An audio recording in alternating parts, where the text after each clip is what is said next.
Olá, o TV Câmara Entrevista está no ar.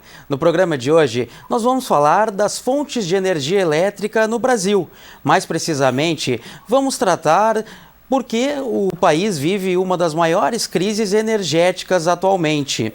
Para falar desse assunto, recebemos de forma virtual o Eberson Silveira, que é diretor do Departamento de Energia da SEMA, a Secretaria Estadual do Meio Ambiente e Infraestrutura, e também recebemos o Odilon Duarte, que é professor do curso de Engenharia Elétrica da PUC aqui no Rio Grande do Sul. Eu começo saudando a presença dos nossos especiais convidados e de imediato eu peço para o professor Odilon explicar para nós quais as fontes de energia atualmente no Brasil e por que essa pode ser considerada uma das maiores crises energéticas da história do país. Olá, professor, seja bem-vindo ao nosso programa, tudo bem? Tudo bem, obrigado. Olá, pessoal. Então, digamos assim, a nossa matriz energética, né, ela é bastante variada, só que nós temos uma concentração bastante grande no sistema hídrico, né, por meio de hidrelétricas. Tá? Isso representa em torno, dependendo da questão dos reservatórios, em torno de 62% até 70%, né, da nossa geração. Tá? O restante nós temos o sistema eólico, né? A parte de termoelétricas a carvão, né? Também a questão de biomassa e, de uma forma bastante pequena, a questão de energia solar fotovoltaica. Né? Também temos a questão nuclear, né? Que é composta pelas usinas de Angra dos Reis, né? Angra 1 e Angra 2. Pois bem, então o problema que nos atinge atualmente é que nós estamos com um processo de chuvas, né, questão de chuvas muito baixas, né, nós temos um período de seca, e essa seca se concentra muito na região sudeste, centro-oeste, que é onde nós temos lá 70% da nossa geração hídrica, né, o parque de geração, né, se encontra predominantemente nessa região. Então, quando nós temos o processo de baixa pluviometria, né, então isso realmente impacta na questão da geração de eletricidade, né? No momento em que nossos reservatórios eles vão sendo utilizados, né? Não vai tendo chuva, não vai sendo reposto aquela água, né? Então passa a termos problemas, né? Já que a nossa grande concentração é no sistema hídrico. Tá? Então atualmente nós estamos com os reservatórios na região sudeste e centro-oeste abaixo de 30%, né? É uma temeridade. Então se estima que em agosto nós estejamos por volta de 20% e lá em novembro, né, quando começa aí sim o período de chuva novamente na região sudeste e centro-oeste, a gente chegue a 10%. Né? Naturalmente a gente não pode usar toda a água do reservatório, porque senão ele começa a arrastar, né, as partes, vamos dizer assim, que estão sedimentadas no leito do rio, né, e isso termina, né, prejudicando o conduto forçado, a turbina e assim por diante. Tá? Então, essa questão da nossa crise hídrica é preocupante, né? Mas principalmente por um detalhe, né? Digamos assim, não é tanto pela questão de energia, tá? Porque aí nós vamos utilizar mais termoelétricas, que são mais caras, né? E por isso que nós estamos acionando já a bandeira tarifária, né, patamar 2, né, inclusive ela teve um reajuste, né, do seu valor, né, justamente para mostrar para a população que a gente está utilizando uma forma mais cara, que é a termoeletricidade, né. Então isso realmente traz um problema, né, na questão da demanda de energia. Tá? Então, tanto a questão energética, o consumo de energia até não é preocupante, o problema é quando nós tivermos, né, o período de ponta, né, ou seja, a solicitação máxima de energia, e aí tem uma concentração de consumo, então isso poderá ter um problema, né, do que a gente chama de apagão, ou seja, a oferta da energia não é suficiente para atender a demanda. E dessa forma nós temos o risco sim de ficar no escuro. Tá? Então a questão energética, a questão da energia, o consumo de energia, ela pode ser suprido por essas fontes mais caras, que é por termoeletricidade, né? Mas por outro lado o sistema ele fica vulnerável, principalmente quando nós temos muita solicitação de energia ao mesmo tempo, que é o que nós chamamos da demanda. E dessa forma, né, os nossos sistemas eles vão trabalhar muito no limite, né? E esse limite pode ocorrer o processo de apagão. Tá? O racionamento, que é a falta de energia, talvez ela não ocorra. Tá? Então, inclusive, o governo tem tomado precaução, medidas, né, para não utilizar toda a água como se utilizava anteriormente. Então, está fazendo uma espécie de racionamento no combustível primário, que é a água que está reservada, justamente para termos, né, uma reserva aí caso a gente não consiga ainda chuvas adequadas ali a partir do período de novembro, que é o que a gente chama do período úmido, né, que vai de novembro até o final de abril. Tá? Então, é importante que a população entenda, né, que ela tem que fazer a sua parte, né, buscando economizar energia e também água, né, e lembrando que o sistema hídrico, né, não atende somente a eletricidade, ele atende, por exemplo, a agricultura, o consumo das pessoas, né, a parte de pecuária, quer dizer, toda a indústria, né, então não é somente para a geração de energia. Né, então, por isso que nós temos que ter muito cuidado, né, e zelo com tanto a energia elétrica quanto a água. Agora, Eberson Silveira, como o governo estadual enxerga essa situação e se o poder público analisa esse cenário como uma crise a ser pensada e resolvida? Olá, diretor, seja bem-vindo ao TV Câmara Entrevista, tudo bem? Tudo bem. O governo do estado ele tem agido sempre acompanhando os acontecimentos do sistema elétrico nacional. Nós temos um sistema hidrotérmico de grande porte, interligado, são 4 subsistemas no Brasil: Sudeste, Nordeste, Centro-Oeste e Sul. E o Rio Grande do Sul faz parte do subsistema Sul, né? E ele tem acompanhado a crise de abastecimento hídrico que está ocorrendo no país, né? Então, estamos no 7º ano com chuvas abaixo da média do longo termo, que é um termo que se usa no sistema elétrico nacional. Então, nós estamos recebendo, faz 7 anos que o sistema já chega no final do ano com nível abaixo do que deveria estar para recuperar. Então, nós estamos no período agora seco, né? Por isso que preocupa, porque no início desse período seco, o Brasil está com um nível dos reservatórios muito baixos, principalmente na região sudeste, que detém 70% do abastecimento, do nível do abastecimento das usinas de regulação do sistema elétrico nacional, porque o Brasil, como eu falei, tem um sistema elétrico que é 70%, a matriz nacional hoje, 60% da potência que tem instalada no Brasil para a produção de energia elétrica é oriunda de recursos hídricos, é oriunda da água. Então, ela depende da água para a produção de energia elétrica.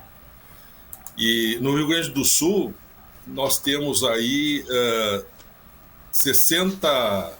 no nosso estado aqui, nós temos uma potência instalada de 50% de hidro. Então, nós temos aqui uma situação parecida com a do Brasil. O Brasil é um país privilegiado no que concerne a produção de energia por fontes renováveis, né? Porque 84% da matriz brasileira é composta por fontes renováveis, só que uma grande parcela disso depende da água. O Rio Grande do Sul não é diferente disso. A região sul, por sua vez, ela tem 6,9% do armazenamento do sistema interligado nacional.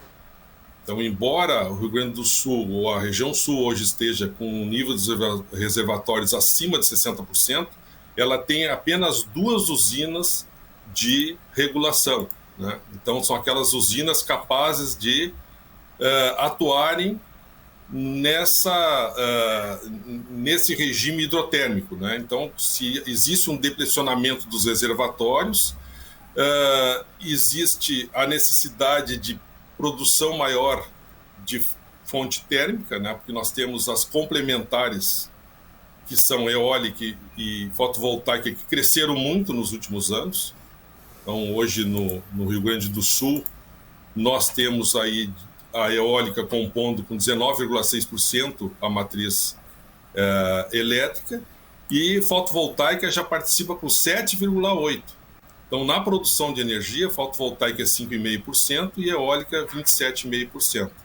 E as termoelétricas aí compõem aí 19,6% da produção estadual, baseado no ciclo no ano passado, né? Então, agora nós temos um despacho térmico no Brasil com mais vigor, né? Com mais constância.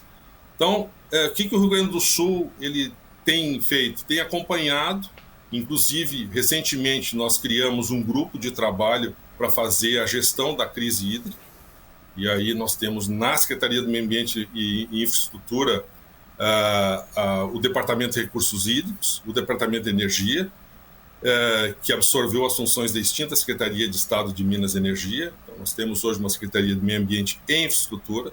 Então, nesse comitê, nós temos acompanhado a crise de abastecimento, mas é bom sempre ter em conta que o sistema elétrico brasileiro é um sistema interligado e o despacho das usinas é controlado pelo operador nacional do sistema elétrico. Então, algumas medidas, né, o operador tem feito para evitar o depressionamento excessivo e que o sistema que não perca a governabilidade das usinas hídricas e que ele possa manter o sistema com produção até o final do ano. Então, algumas medidas estão sendo tomadas no Brasil, e o Rio Grande do Sul sempre em sintonia com as medidas que estão sendo adotadas pelo setor elétrico, né?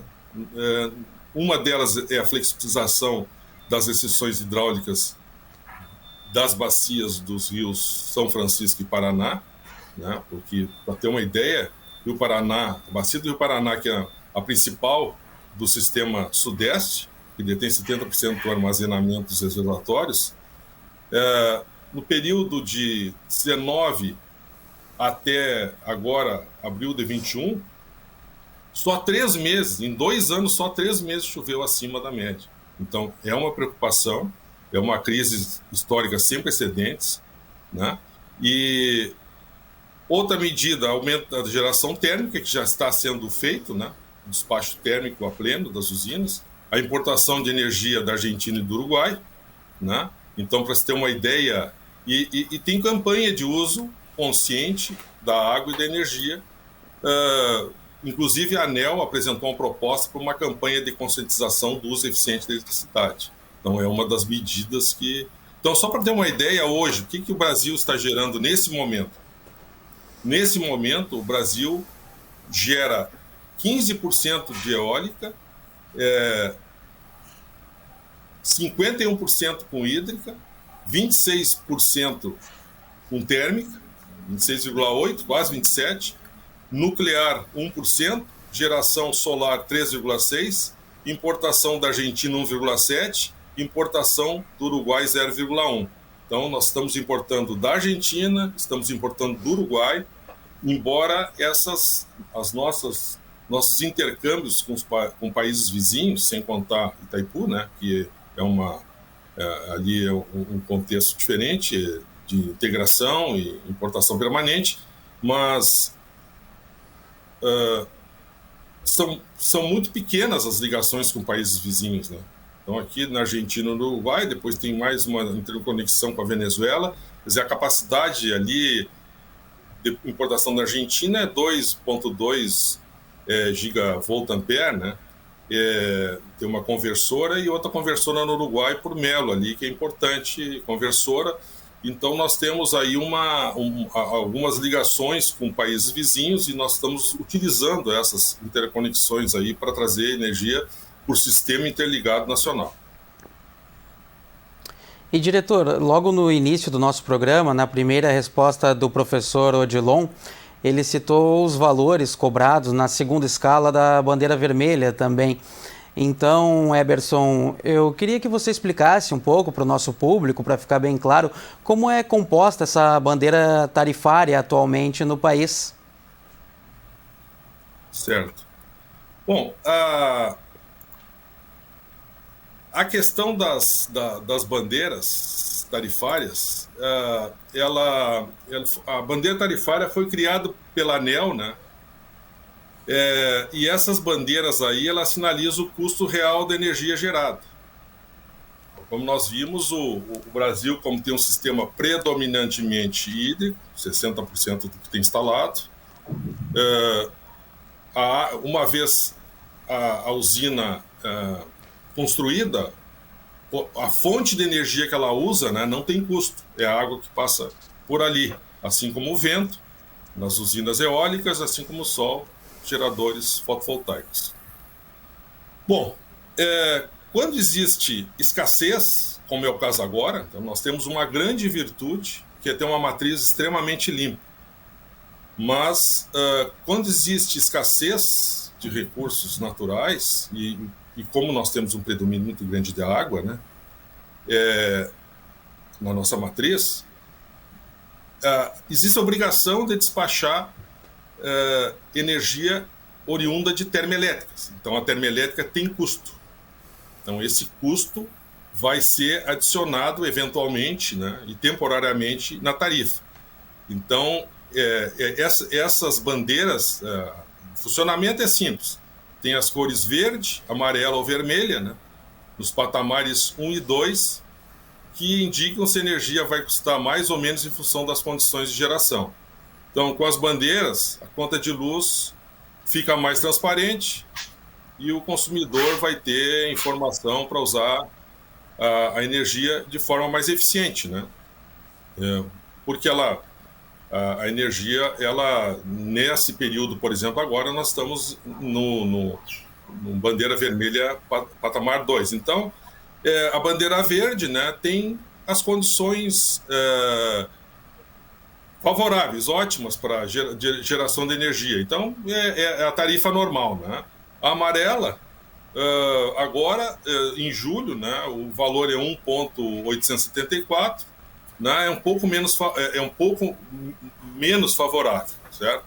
A bandeira vermelha patamar 1 são situações um pouco mais custosas, né, mais onerosas de geração.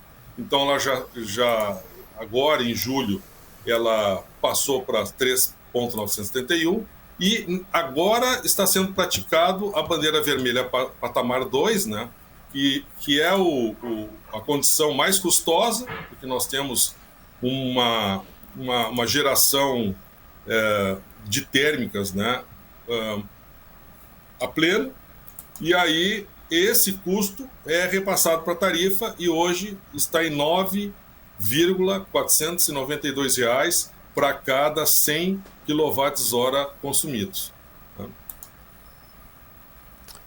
Perfeito, diretor. Então, agora, professor Odilon, o senhor acredita que essa crise vivida hoje no país, essa crise hídrica, ela pode ser consequência apenas das mudanças climáticas ou também o governo poderia tomar medidas mais eficazes e talvez preventivas para que essa situação não piore?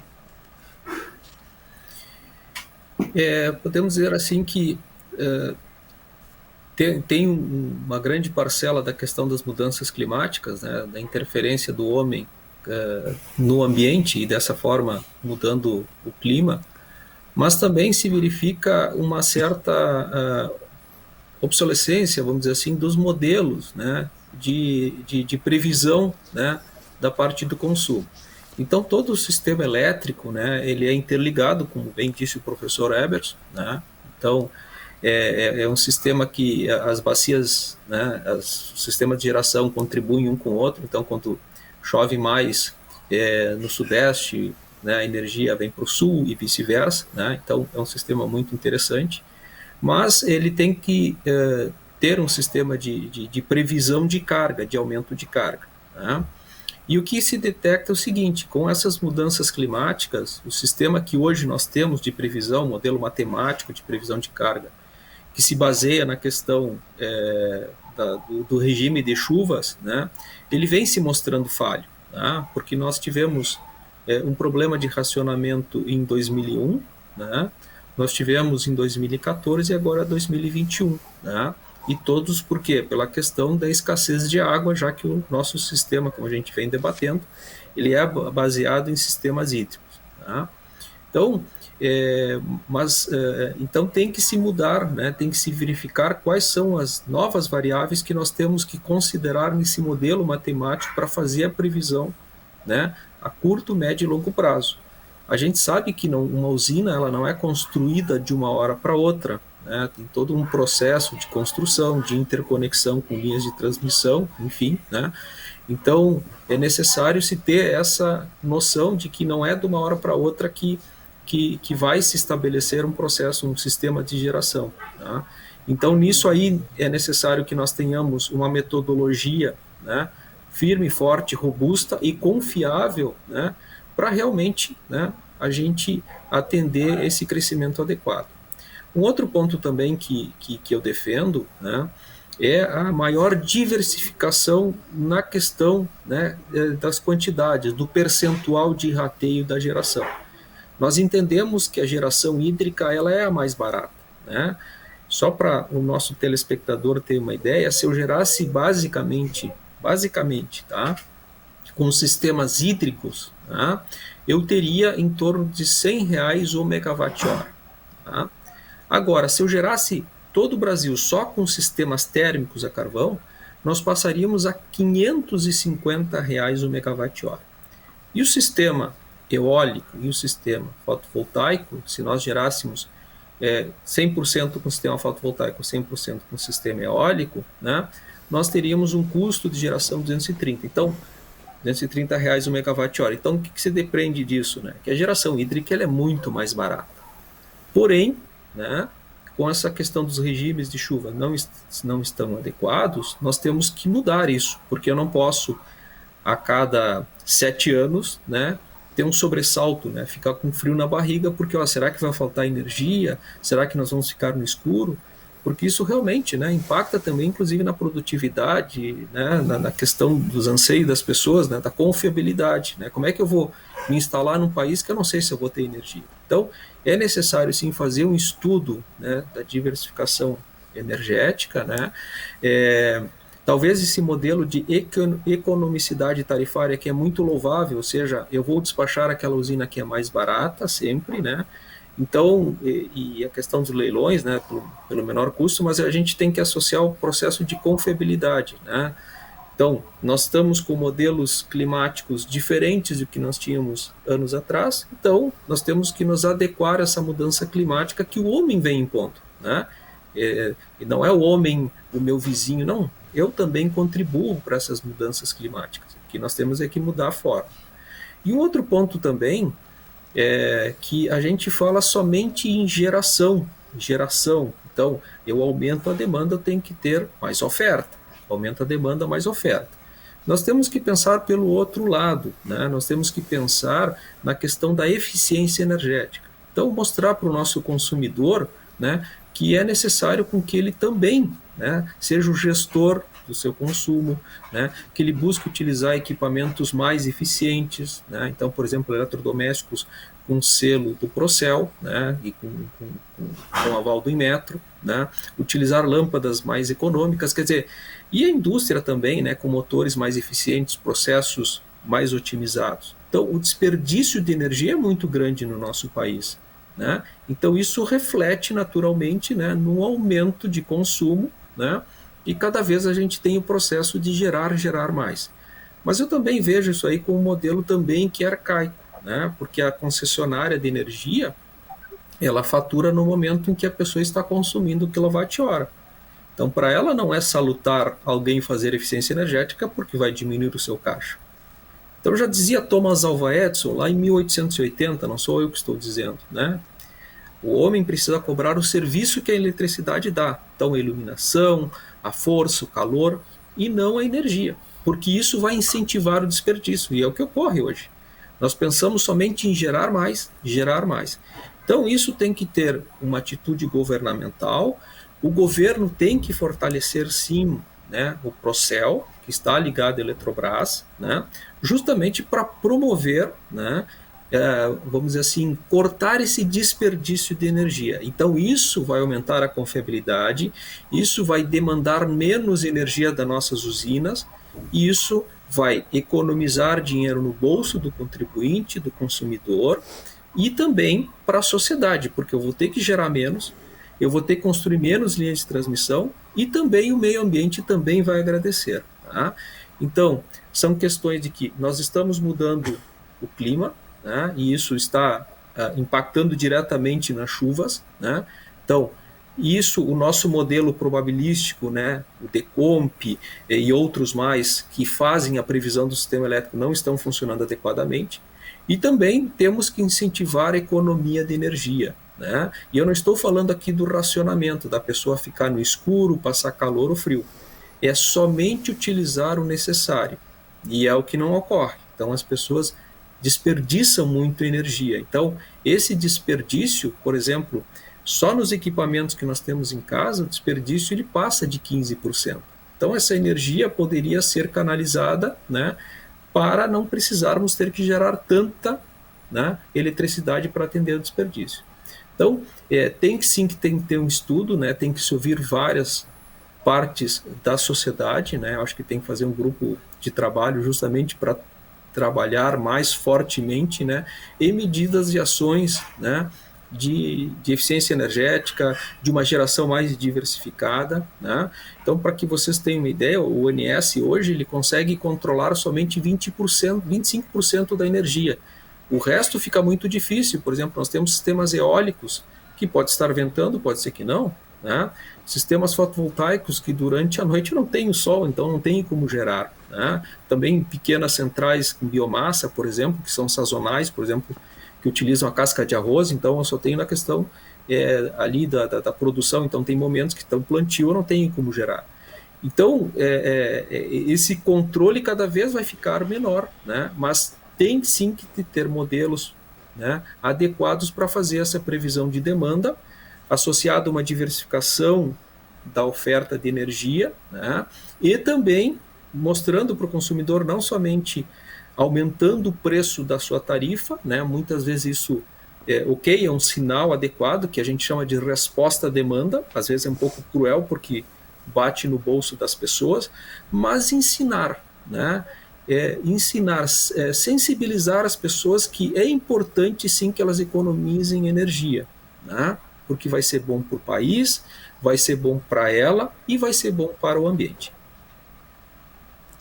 E diretor Eberson, assim como o senhor já citou e o professor Odilon acabou de abordar, as campanhas de conscientização são importantíssimas.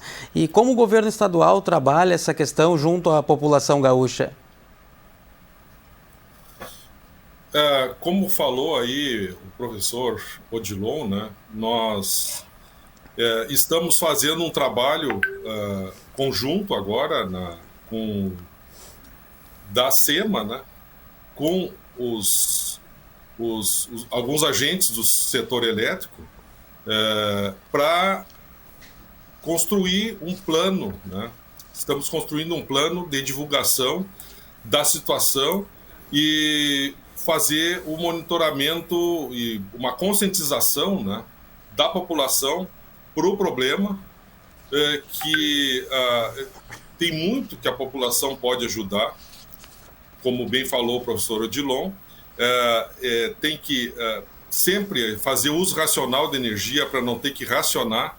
Então, infelizmente, isso, por óbvio, é uma questão que deveria estar sempre presente nas nossas discussões, nos veículos de comunicação, nas próprias concessionárias. Elas deveriam estar sempre fazendo esse trabalho de conscientização do uso racional e eficiente da energia, e com isso, né, conseguir fazer o lado do consumidor, né, fazer uma boa poupança já para fazer sua parte nesse processo. Então, eu acho que é muito importante esse trabalho de conscientização e tem que ser um trabalho permanente, né? Nós tivemos lá uma crise semelhante em 2001, uma crise de abastecimento de energia, foi uma crise também de seca prolongada no Sudeste, uma situação muito semelhante à que estamos passando agora, só que nós tínhamos o nosso sistema interligado, nós tínhamos um gargalo em São Paulo, que não deixava transmitir mais que 2 gigavolt-ampere de capacidade para o centro do país. A região sul estava vertendo água e não podia passar energia para o centro do país. Então, houve uma grande campanha, na época, de racionalização ou de fazer o uso racional da energia. Então, nós, Rio Grande do Sul, entramos juntos no processo, fizemos uma grande campanha nos setores residencial, comercial, industrial, no público, para reduzir o consumo de energia solidariamente ao Brasil. Embora nós tivéssemos com os reservatórios vertendo água, nós fomos solidários à situação nacional e fizemos aqui. Tivemos uma rápida resposta no setor residencial, nós tínhamos uma meta de atingir 20% rapidamente de economia no setor residencial, rapidamente se conseguiu, porque na época ainda existia muita lâmpada incandescente, né? Então a simples troca pela lâmpada fluorescente já foi um processo de um ganho de eficiência energética. Então, eu acho que ali começou um processo de ganho de eficiência e com isso também a população foi conscientizada a usar melhor energia, sem desperdício. E hoje a gente fala também, além da energia elétrica, da água, né? Fazer o uso racional da água, não desperdiçar os bens naturais. E na época houve um ganho que, aliás, 5 anos o sistema elétrico levou para recuperar aquele consumo, porque além do ganho de eficiência, a população também ela gostou da possibilidade de poder fazer as mesmas coisas consumindo menos. Então hoje a situação é diferente. Hoje nós temos um sistema totalmente interligado, robusto, não tem restrições à vazão de energia. E com isso nós vamos primeiro passar energia entre as regiões livremente, né? E também a questão da eficiência hoje, como já houve um trabalho bastante grande no passado, ela tem que continuar, né? Houve uma melhoria muito grande, mas tem muito a ser feito ainda, né? Então, nós vamos aí agir, no Rio Grande do Sul está agindo no sentido de fazer essa conscientização. E outra, nós temos muitos projetos de geração de energia eólica, fotovoltaica, nós temos um potencial muito grande de energias renováveis. O Rio Grande do Sul é o maior, é o país que tem o maior parque, ou o maior potencial de produção de energia eólica entre os estados brasileiros. O Brasil tem um grande potencial solar. O Rio Grande do Sul tem um grande potencial solar, tem um grande potencial eólico, tem grande potencial também de carvão, e nós temos aí condições de projeto, né, no Rio Grande do Sul, mais no que nós temos tramitando de projetos aí eólicos, né? São 10 gigawatts de projetos eólicos em algum estágio de licenciamento. O estado do Rio Grande do Sul hoje tem 1,8 instalados. Tem projetos de 570 mega de projetos de PCHs. Tem aquelas hidrelétricas de fronteira, que é 2,2 gigawatts, que é Garabi e Panambi. E tem ainda projetos de termoelétricas, aí tem 2, né, de 1,33 gigawatts. Então nós temos aproximadamente 15 gigawatts em projetos com investimentos de 80 bilhões, né, se esses projetos vierem para o Rio Grande do Sul. Então, nós temos um potencial grande. O Rio Grande do Sul, ele também tem atualmente um sistema de transmissão robusto. Nós temos 9 lotes de transmissão sendo instalados no Rio Grande do Sul. São 6,5 bilhões de investimentos, porque além da questão da geração, tem a questão da transmissão de energia. 3.200 quilômetros de linha, que vão agregar 8,8 gigavolt-ampere de capacidade na matriz elétrica, na matriz de transmissão do Rio Grande do Sul. Então, nós temos um sistema já robusto, que vai ficar muito mais eficiente, com capacidade de transmissão muito maior, e não vamos ter restrições, né, num futuro próximo, num futuro não ainda bastante promissor, né, de instalação de projetos de geração de energia aqui, porque as restrições que existiam até um tempo atrás de conexão de projetos não existirão mais a partir do ano de 2022. Então, o Rio Grande do Sul, além de ter uma carteira de projetos bastante grande, tem um sistema de transmissão que está ficando cada vez mais robusto.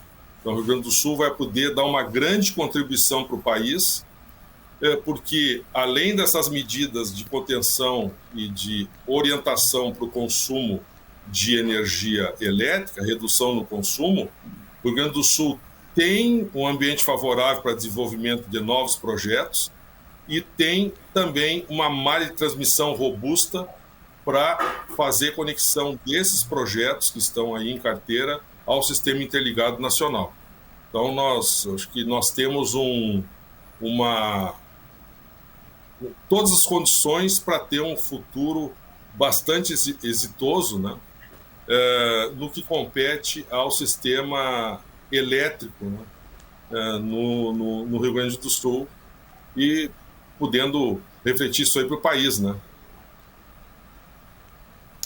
Perfeito, obrigado, Eberson Silveira, que é diretor do Departamento de Energia da SEMA, a Secretaria Estadual do Meio Ambiente e Infraestrutura, que participa do nosso programa junto do Odilon Duarte, que é professor do curso de Engenharia Elétrica na PUC, aqui no Rio Grande do Sul.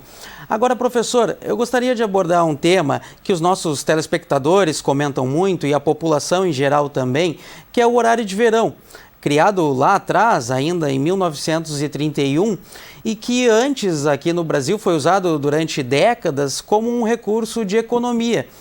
E agora, diante dessa crise de energia, ele não é mais uma questão tão prioritária assim para o governo. Então, eu lhe pergunto, professor, como o horário de verão ajudava a economizar energia e se ele não pode ser um recurso que possa ser voltar a ser utilizado pelo governo em breve? O horário de verão, né, ele tinha como o objetivo, né, fazer com que o consumo de energia ele ocorresse o mais tarde possível, né, e também que houvesse um grande aproveitamento da luz natural, né. Então, antigamente nós tínhamos um predomínio, né, de um sistema de iluminação com lâmpadas incandescentes, né.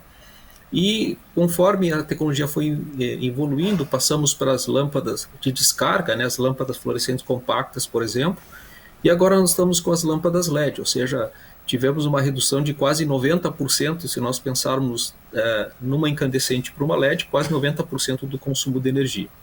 Então, o efeito, né, que nós tínhamos o aproveitamento da luz natural, mesmo que se ligue o sistema de LED, ele ficou bastante reduzido. E um outro ponto também é que a nossa curva de carga, ou seja, como é que é o gráfico de como a gente consome energia, tá? Que antes nós tínhamos o período de ponta concentrado durante o período noturno, né? Ele atualmente está no período da tarde, né? Devido à mudança de hábito da população e também, né, de uma mudança também da questão comportamental, da questão do comércio, da indústria, que é o advento do uso maior dos sistemas de climatização. Como nós estamos com dias mais quentes, principalmente no verão, né? Então o pessoal tem recorrido muito ao uso do ar-condicionado, né? Tanto nas suas casas, né? Mas principalmente um serviço que o comércio presta, né? Dá para o seu cliente como um atrativo diferencial, e também os processos de refrigeração, ou seja, a manutenção de alimentos, de remédios, né? Que na verdade eles se afetam, são muito afetados durante o período de calor, já que eles operam mais tempo, então terminam consumindo mais energia. E esse consumo se dá agora numa ponta de carga, né, no maior consumo de energia durante o período da tarde. Tá? Então, essa questão da economia de energia, né, pelo horário de verão, já não tem tanto impacto. Tá? Então, antigamente realmente trazia uma boa economia de energia para o país e agora não tanto. Porém, né, é uma coisa que temos que desassociar. Temos duas coisas diferentes aí. Nós temos a questão da economia de energia, que é o quilowatt-hora, ok? Ele não é tão grande, mas tem ainda. Tá? Mas também nós temos a questão da demanda de energia, ou seja, quando as pessoas concentram o seu consumo num determinado momento. E aí que está ainda o ganho que se tem pelo horário de verão. Tá? Então, se forma um acúmulo do consumo de energia durante o período noturno, e que poderia ser evitado com o horário de verão. Tá? Então, o que acontece com esse acúmulo? Tá? Vocês têm que pensar o seguinte: a energia elétrica ela é gerada agora, transmitida agora e consumida agora. Não tenho como armazenar grandes quantidades de energia, como consome o país, em baterias ou, enfim, em outra forma de acumulação. Não existe isso. A acumulação se dá da energia primária, que é a água, o carvão, o gás natural. Isso sim eu posso acumular. Né? Mas a energia elétrica, depois de gerada, eu não tenho. Ela tem que ser consumida agora. Tá? Então, nesse momento em que eu utilizo o horário de verão, as pessoas elas não chegam tudo ao mesmo tempo nas suas casas. Então elas têm uma hora, né, para ir espaçando. E isso faz com que o consumo ele não se concentre. E no momento em que eu não concentro o consumo, eu não preciso estar lançando mão de usinas tão caras. Né? Lembrando que a gente trabalha com uma economicidade tarifária, ou seja, as usinas são despachadas conforme o preço delas. Então, as usinas mais baratas são privilegiadas, né, junto com a eólica e a fotovoltaica, que elas estão gerando, então já coloca no grid, né, mas é sempre dessa forma. Então, conforme eu vou necessitando mais de energia naquele momento, eu vou lançando mão de uma energia mais cara. Então, o horário de verão não traz uma economia de energia para o consumidor, mas no próximo reajuste tarifário, sim, vai ser menor, porque eu vou lançar mão de menos térmicas, por exemplo, que são mais caras, né, do que a hídrica. Então, tem que se ver muito bem essa questão de o efeito que tem na energia e o efeito que tem na demanda. Na energia não tanto, mas na demanda tem. Então, se estima ali em torno de 5 a 6 bilhões de reais que se evitaria de utilizar pela questão de termoeletricidade. E um outro ponto, né? Embora as pessoas, é bastante controverso, porque as pessoas muitas vezes sentem o horário de verão nos primeiros dias, mas já está comprovado que ela aumenta o turismo, né? As pessoas permanecem mais tempo ao ar livre, fazendo exercícios, passeando com a família, ou seja, praticando esporte, lazer, né? Tem uma questão, né, de girar mais a economia, tá? Então é importante isso, né, principalmente no momento de crise que nós estamos, e também a diminuição de assaltos, né, com a presença da luz natural, então inibe o maliante de cometer algum tipo de crime. Então, digamos assim, e vejam, em outros países, né, que tem também um perfil semelhante ao nosso, com muita uso de climatização, eles continuam ainda utilizando o horário de verão. Né? Em muitos países continuam sendo utilizado o horário de verão. E também por essa questão. Então, não economizam tanto a questão de energia, mas simplesmente eles evitam de lançar a mão de tantas usinas térmicas ou poluentes e mais caras, né? Que dessa maneira eu faço a preservação do meio ambiente e também lembrando que todo o custo da energia, se eu tiver que lançar a mão de uma energia mais cara, como termoelétrica, carvão, gás natural ou nuclear, enfim, quem paga é o consumidor, não tem mágica nisso. Né? Se não é paga agora na bandeira tarifária, vai ser no próximo reajuste tarifário que ocorre anualmente. Então, não tem mágica, ou seja, como o pessoal diz, não tem almoço grátis, né? Então, eu sou a favor do horário de verão, né? Talvez hoje ele não economize tanto a questão energética, mas ele não pressiona tanto o uso de termoeletricidade e incentiva a questão econômica, que é primordial, né? Principalmente nesse período de pandemia que a gente está tendo. A questão também relacionada com a convivência familiar, a pessoa tem mais tempo, as pessoas têm mais tempo do lazer, né? E também a questão de baixa de criminalidade. Então, eu posso dizer assim, talvez tenha um desconforto nos primeiros dias, mas depois o pessoal termina acostumando. Então, posso dizer que o horário de verão é tudo de bom, tanto para o nosso bolso, né, como para a vida das pessoas. Obrigado, professor Odilon.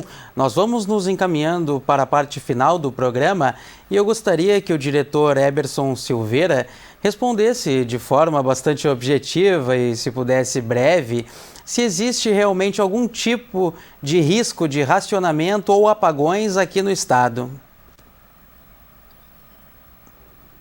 Bom, da forma como o sistema interligado nacional funciona e dentro das medidas que estão sendo tomadas para evitar o racionamento, nós acreditamos e estamos trabalhando para que não ocorra o racionamento de energia, que não ocorra o desabastecimento, né, a falta de energia que provoque os apagões. Então, em princípio, dadas as condições atuais e o que se está fazendo para isso, para o acompanhamento ou não dentro do acompanhamento da crise, não existe risco de apagão aqui no estado dentro do cenário que está posto e dentro das medidas que estão sendo tomadas.